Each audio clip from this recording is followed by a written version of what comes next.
Hello everybody, welcome back to my another video. So today we'll be talking about how to use Grindr hotel booking map feature.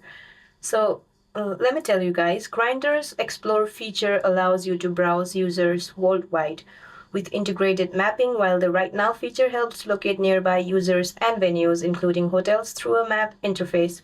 The app is testing further hotel booking integration, allowing you to identify hosting profiles and nearby venues.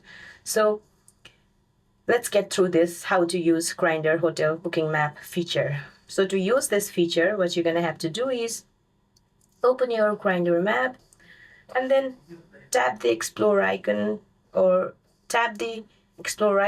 which is at the top navigation to search for a new city or location, allowing you to browse users in that area. Now, use the roam button in the side menu to set your location to a specific location for 1 hour to see locals or plan for future travel.